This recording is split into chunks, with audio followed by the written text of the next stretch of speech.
দেখো বন্ধুরা, এটা হলো কড়াইশুঁটি গাছ। কড়াইশুঁটি গাছে কড়াইশুঁটি আমরা সবাই খেতে ভালোবাসি। কড়াইশুঁটি বা মটরশুঁটি যেটাই বলো, সেটা শীতের সময় পাওয়া যায়। কড়াইশুঁটির শাকও খাওয়া যায়, শাকটাও খুব ভালো। তো আমরা কড়াইশুঁটিটা মেনলি কড়াইশুঁটির কচুরি কিংবা মটর পনির এসবে আমরা খাই। তো সেটা সারা বছর পাওয়া যায় না। আর এই কড়াইশুঁটি আমরা সারা বছরই নানা কাজে ব্যবহার করে থাকি, কিন্তু সারা বছর তো কড়াইশুঁটি থাকে না, শীতের সময় শুধু পাওয়া যায়। তাই সারা বছর কি করে সংরক্ষণ করে আমরা রাখবো, সেই ট্রিক বা টিপস বলতে পারো, সেটাই আমি তোমাদের সাথে শেয়ার করছি। আমি নিয়ে নিয়েছি এক সসপ্যান মতো জল, তার মধ্যে দিয়ে দিয়েছি 1 টিস্পুন চিনি। এরপর জলটা যখন গরম হয়ে গেছে, তখন আমি এর মধ্যে দিয়ে দিলাম সমস্ত কড়াইশুঁটিগুলো।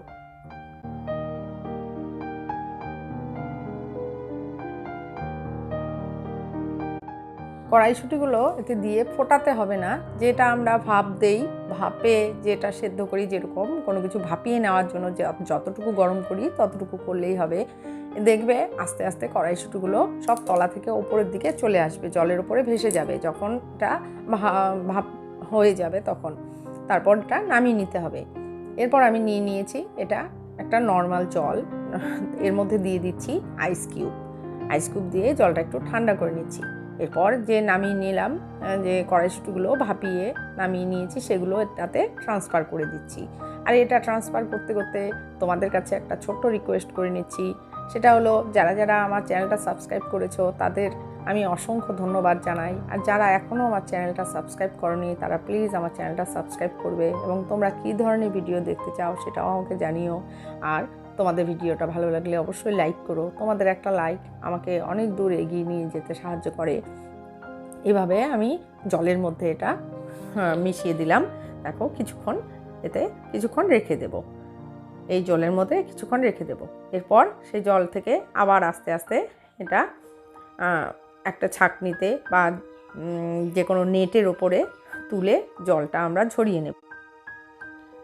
তোমরা হয়তো ভাবছো যে এটা এইভাবে করে কতদিন আর রাখা যাবে, কিন্তু তোমরা করে দেখবে এটা 7-8 মাস ইজিলি ভালো থাকে। ডিপ ফ্রিজে এটা 7-8 মাস পর্যন্ত রাখা যায়।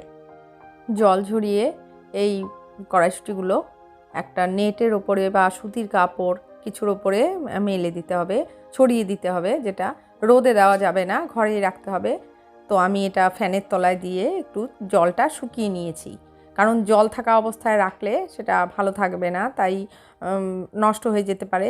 তাই ফ্যানের তলায় দিয়ে একটু শুকিয়ে নিলে খুব ভালো হয়। তাতে কি হবে, এর কালারটাও ভালো থাকবে। আর রোদে দিলে কালারটা হলদেটে কিংবা লাল হয়ে যাবে, তাতে কালারটা ঠিক থাকবে না। হয়তো কড়াইশুঁটিটা ভালোই থাকবে, কিন্তু কালারটা ভালো থাকবে না।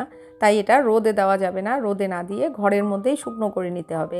এরপর আমি সমস্ত কড়াইশুঁটিগুলো আলাদা আলাদা করে প্যাকেট করে নিচ্ছি, কারণ এগুলো রাখতে হবে ডিপ ফ্রিজে।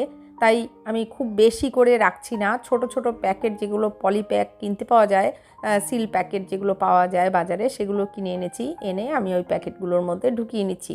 আমার একদিনে যতটুকু প্রয়োজন সেরকমভাবেই আমি আলাদা আলাদা প্যাকেট করে নিচ্ছি, কারণ যেদিন আমার প্রয়োজন হবে সেদিন আমি একটা প্যাকেট বের করলেই আমার হয়ে যাবে। যদি আমি এটা একটা বড় প্লাস্টিকে রাখি, তাতেও রাখা যাবে, বড় প্লাস্টিকে কিংবা বড় কোনো কন্টেনারে রেখে একবারেও একসাথেও রাখা যাবে। কিন্তু সেক্ষেত্রে আমার কি করতে হবে, প্রত্যেকবার যখন আমি কোনো তরকারিতে কিংবা কোনো কিছুতে ইউজ করব, তখন আমার সমস্ত মটরশুঁটি বা কড়াইশুঁটিটাকে বের করতে হবে, এবং ডিপ থেকে নর্মাল টেম্পারেচারে এনে সেটা থেকে আমার প্রয়োজনীয়টুকু নিয়ে বাকিটা আবার ডিপে ঢোকাতে হবে।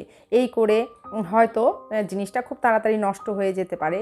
তার জন্য আমি কোনো দিনই ওইভাবে কোনো সময় করিনি, তাই আমি বলতে পারবো না কতদিন থাকবে তাতে।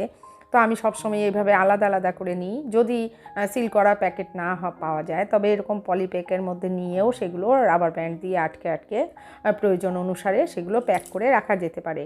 আজকের ভিডিওটা তোমাদের কেমন লাগলো অবশ্যই কমেন্টস করে জানিও। আশা করি ভালো লাগবে। আজ তবে আসি।